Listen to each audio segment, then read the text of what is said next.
Study Bell, belajar daring lewat YouTube. Belajar menyenangkan mengenai rangkuman materi, pembahasan materi, kumpulan soal, informasi pendidikan.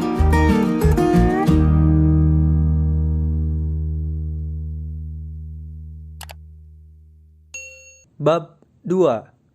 Menumbuhkan kesadaran terhadap Undang-Undang Dasar Negara Republik Indonesia tahun 1945. A. Kedudukan dan makna pembukaan Undang-Undang Dasar Negara Republik Indonesia tahun 1945. 1. Kedudukan pembukaan Undang-Undang Dasar Negara Republik Indonesia tahun 1945. Undang-Undang Dasar merupakan sebagian hukum dasar yang tertulis. Di samping hukum dasar yang tertulis, terdapat hukum dasar yang tidak tertulis, yaitu aturan dasar yang timbul dan terpelihara dalam praktik penyelenggaraan negara meskipun tidak tertulis. Hukum dasar yang tidak tertulis ini disebut konvensi. Sebagai hukum dasar, Undang-Undang Dasar Negara Republik Indonesia tahun 1945 merupakan sumber hukum bagi peraturan perundang-undangan dan merupakan hukum tertinggi dalam tata urutan peraturan perundang-undangan di Indonesia. Pembukaan memiliki hubungan yang erat dengan proklamasi kemerdekaan. Pembukaan juga memuat kaidah-kaidah yang fundamental bagi penyelenggaraan negara. Pembukaan merupakan bagian yang tidak terpisahkan dari Undang-Undang Dasar Negara Republik Indonesia tahun 1945. Sistematika Undang-Undang Dasar Negara Republik Indonesia tahun 1945 sebelum perubahan atau amandemen terdiri atas 1. Pembukaan 2. Batang tubuh atau pasal-pasal 3. Dan penjelasan.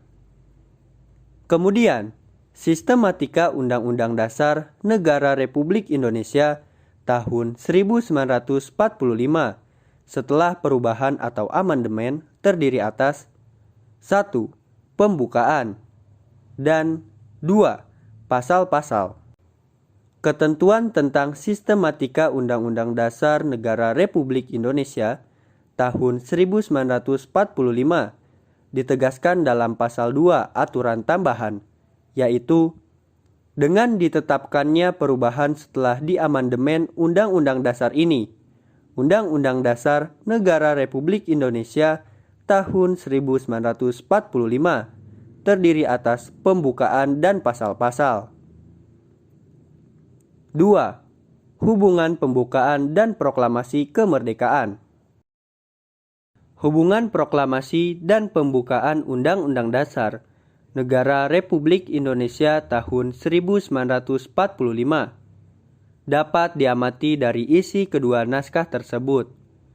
Proklamasi kemerdekaan memuat dua hal pokok, yaitu pernyataan kemerdekaan bangsa Indonesia dan tindakan yang harus segera dilakukan dengan pernyataan kemerdekaan. Alinea ketiga pembukaan Undang-Undang Dasar Negara Republik Indonesia tahun 1945 memuat pernyataan kemerdekaan. Pernyataan kemerdekaan di alinea pertama ini diawali dengan pernyataan bahwa kemerdekaan adalah hak segala bangsa. Di alinea kedua, alasan perjuangan kemerdekaan bangsa Indonesia telah sampai pada saat yang menentukan. Juga dipertegas bahwa kemerdekaan merupakan atas berkat rahmat Allah yang Maha Kuasa dan didorongkan oleh keinginan luhur. Dengan demikian, pada dasarnya alinea 1 sampai dengan alinea 3 merupakan uraian terperinci dari kalimat pertama proklamasi kemerdekaan. Alinea 4 memberi arah pertanggungjawaban terhadap pelaksanaan proklamasi kemerdekaan. Kemudian, isi pokok kedua proklamasi kemerdekaan, yaitu Tindakan yang harus segera dilakukan antara lain dengan menetapkan Undang-Undang Dasar Negara Republik Indonesia tahun 1945 yang memuat pembukaan. 3. Pembukaan memuat pokok kaidah negara yang fundamental. Sebagai pokok kaidah negara yang fundamental, pembukaan telah memenuhi persyaratan, yaitu sebagai berikut. A. Berdasarkan sejarah terjadinya, bahwa pembukaan ditentukan oleh pembentuk negara. PPKI yang menetapkan Undang-Undang Dasar Negara Republik Indonesia tahun 1945 telah mewakili bangsa Indonesia. B. Berdasarkan isinya, bahwa pembukaan memuat asas falsafah negara Pancasila, asas politik negara atau kedaulatan rakyat, dan tujuan negara. C. Pembukaan menetapkan adanya suatu Undang-Undang Dasar Negara Republik Indonesia. Pokok kaidah fundamental yang terdapat dalam pembukaan Undang-Undang Dasar Negara Republik Indonesia tahun 1945 antara lain yaitu: 1. Pokok-pokok pikiran yang diciptakan dan diwujudkan dalam pasal-pasal Undang-Undang Dasar. 2. Pengakuan kemerdekaan hak segala bangsa. 3. Cita-cita nasional. 4. Pernyataan kemerdekaan. 5. Tujuan negara. 6. Kedaulatan rakyat. Dan 7. Dasar negara Pancasila. 4. Makna alinea pembukaan Undang-Undang Dasar Negara Republik Indonesia tahun 1945. Alinea pertama pembukaan Undang-Undang Dasar Negara Republik Indonesia tahun 1945 menunjukkan keteguhan dan tekad bangsa Indonesia untuk menegakkan kemerdekaan dan menantang penjajah. Pernyataan ini tidak hanya tekad bangsa untuk merdeka, tetapi juga berdiri di barisan paling depan untuk menghapus penjajahan di muka bumi.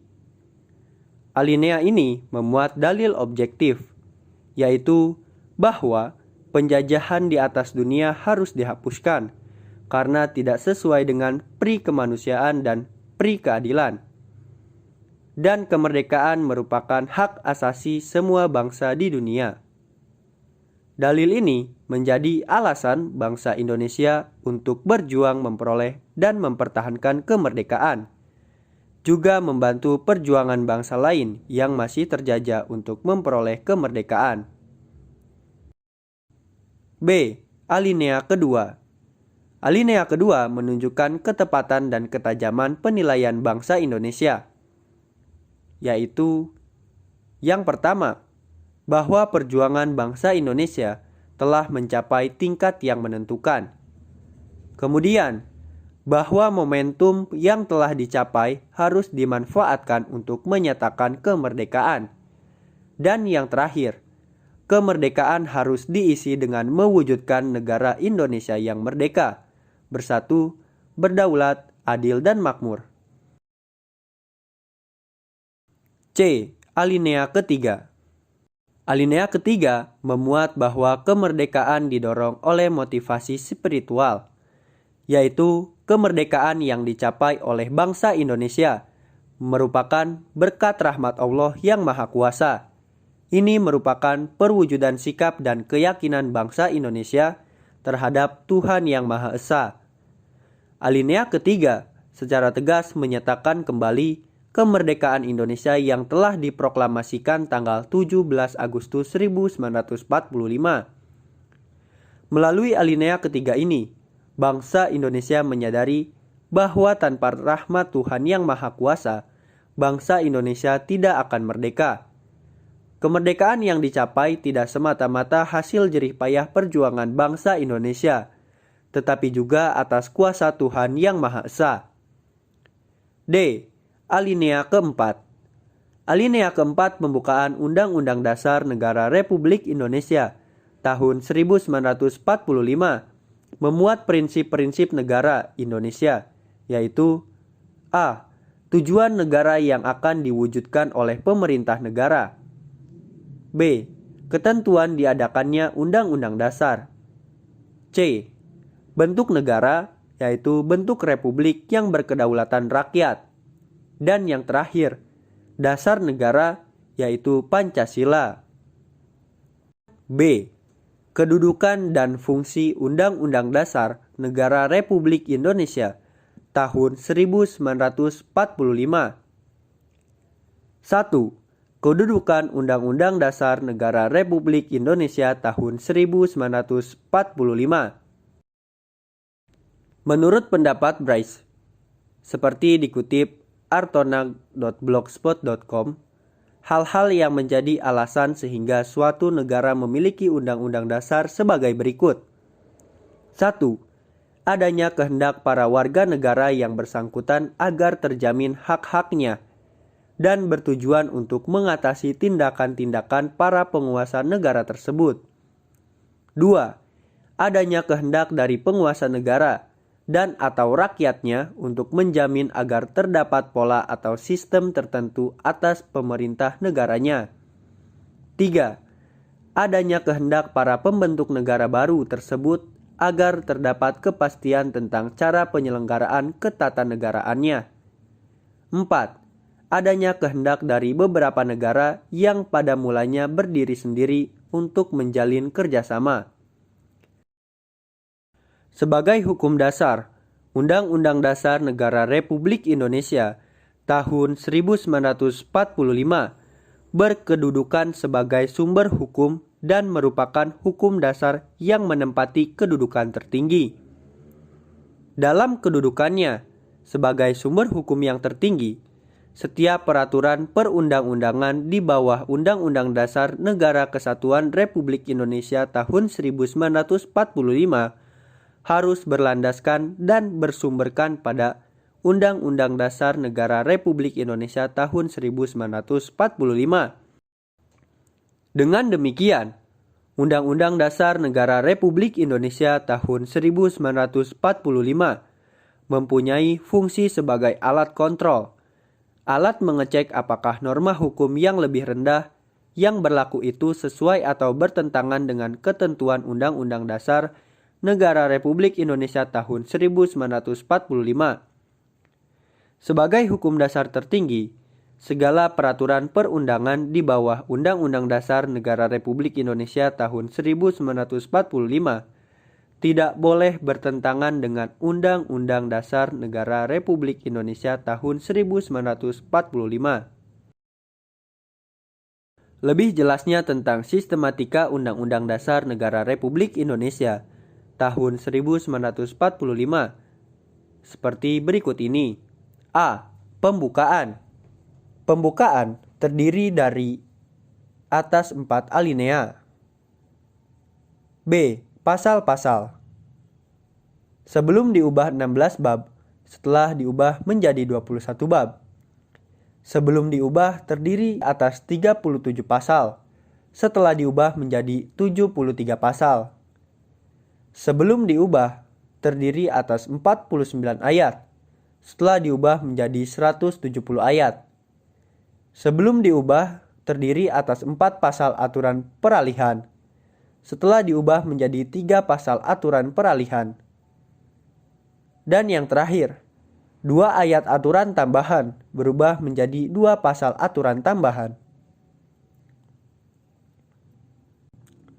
2. Sifat dan fungsi Undang-Undang Dasar Negara Republik Indonesia tahun 1945. Sifat konstitusi dikelompokkan di antaranya konstitusi tertulis, konstitusi tidak tertulis, serta konstitusi fleksibel, rigid. Suatu konstitusi disebut tertulis apabila konstitusi itu tertulis dalam satu naskah yang telah diratifikasi oleh lembaga legislatif. Konstitusi tidak tertulis yaitu konstitusi yang tidak tertulis dalam satu naskah. Misalnya, di Inggris, Konstitusinya dikatakan tidak tertulis karena tidak ditulis dalam satu naskah, tetapi terdapat dalam beberapa undang-undang, seperti Magna Carta dan Bill of Rights. Undang-Undang Dasar Negara Republik Indonesia tahun 1945 memiliki sifat sebagai berikut. 1. Tertulis. Rumusannya jelas. Merupakan suatu hukum yang mengikat pemerintah sebagai penyelenggara negara, maupun mengikat bagi setiap warga negara. 2. Singkat dan supel. Memuat aturan-aturan, yaitu memuat aturan-aturan pokok yang setiap kali harus dikembangkan sesuai dengan perkembangan zaman, serta memuat hak-hak asasi manusia. 3. Memuat norma-norma, aturan-aturan, serta ketentuan-ketentuan yang dapat dan harus dilaksanakan secara konstitusional. 4. Merupakan peraturan hukum positif yang tertinggi, juga sebagai alat kontrol terhadap peraturan perundang-undangan yang lebih rendah dalam hierarki tertib hukum Indonesia. Dalam kedudukan yang demikian itu, Undang-Undang Dasar Negara Republik Indonesia tahun 1945 memiliki fungsi sebagai berikut. A. Alat kontrol. B. Pengatur. Dan yang terakhir, yaitu C. Penentu. C. Peraturan perundang-undangan dalam sistem hukum nasional. Undang-Undang Dasar Negara Republik Indonesia tahun 1945 berisi pola dasar kehidupan bernegara di Indonesia. Semua peraturan perundang-undangan yang dibuat di Indonesia tidak boleh bertentangan dengan Undang-Undang Dasar Negara Republik Indonesia tahun 1945.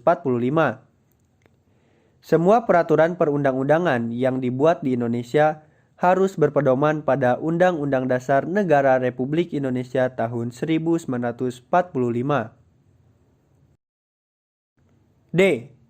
Melaksanakan dan mempertahankan Undang-Undang Dasar Negara Republik Indonesia tahun 1945. Dalam melakukan perubahan Undang-Undang Dasar Negara Republik Indonesia tahun 1945, ada kesepakatan dasar berkaitan dengan perubahan Undang-Undang Dasar Negara Republik Indonesia tahun 1945. Kesepakatan dasar itu terdiri atas 5 butir, yaitu 1. Tidak mengubah pembukaan Undang-Undang Dasar Negara Republik Indonesia tahun 1945. 2. Tetap mempertahankan Negara Kesatuan Republik Indonesia. 3. Mempertegas sistem pemerintahan presidensial. 4. Penjelasan Undang-Undang Dasar Negara Republik Indonesia tahun 1945 yang memuat hal-hal normatif akan dimasukkan ke dalam pasal-pasal atau batang tubuh. 5. Melakukan perubahan dengan cara adendum. Oke semuanya, untuk materi di video kali ini cukup sekian, dan jangan lupa like, komen, dan subscribe. Kemudian aktifkan loncengnya agar kalian mendapatkan updatean terbaru tentang video pembelajaran, rangkuman materi, dan informasi pendidikan yang kita sajikan di YouTube Study Bell. Karena like, komen, dan subscribe dari kalian akan mendukung channel ini semakin berkembang, dan saya akan semangat lagi membuat video-video mengenai pendidikan.